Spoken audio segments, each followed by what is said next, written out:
ဒီအဖြစ်ပြက်က2008ခုနှစ်လောက်ကရန်ကုန်အနောက်ပိုင်းတက္ကသိုလ်အနီးနားမှာတကယ်ဖြစ်ပျက်ခဲ့တာပါလမ်းပန်းဆက်သွယ်ရေးလေတအားမကောင်းတဲ့ကာလာပေါ့တနေ့တော့သူစားသူမရဲ့တငယ်ချင်းအဆောင်မှာလိုက်အိမ်မယ်ဆိုပြီးအတူတူပြန်ခဲ့ကြတယ်ကားကမိုးချုပ်တော့ဂိတ်ဆုံးထိမသွားတော့ဘူးတက်ကဖုံမရောက်ခင်အဝိုင်းမှာဂိတ်ဆုံးတယ်အချင်းကည6နာရီခွဲ9နာရီလောက်ပေါ့စိုက်ကားတရှိလာတော့တားပြီးစီးလိုက်ကြတယ်ဒီလိုနဲ့မိန်းကလေးအဆောင်ကိုရောက်သွားကြတယ်ရေမိုးချိုးထမင်းစားပြီးတော့စကားပြောနေကြတယ်အဆောင်မှာကတခန်းကို2ယောက်နေရတာအိတ်ချင်းရောက်တော့ကတင်းပေါ်မအိတ်ကြဘူးချင်းတောင်ထောင်းပြီးအလေချင်းပြင်မှာပဲအခင်းချင်းပြီးအိတ်ကြတယ်ဒီလိုနဲ့အိတ်ပျော်သွားကြတယ်ည2နာရီခွဲလောက်ကွာ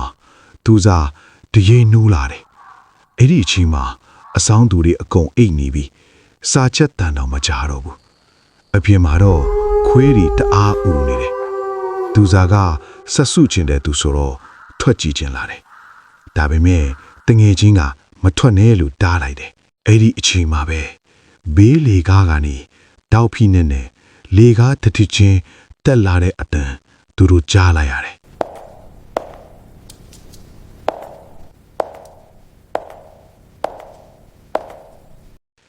သူတို့နှစ်ယောက်အခန်းက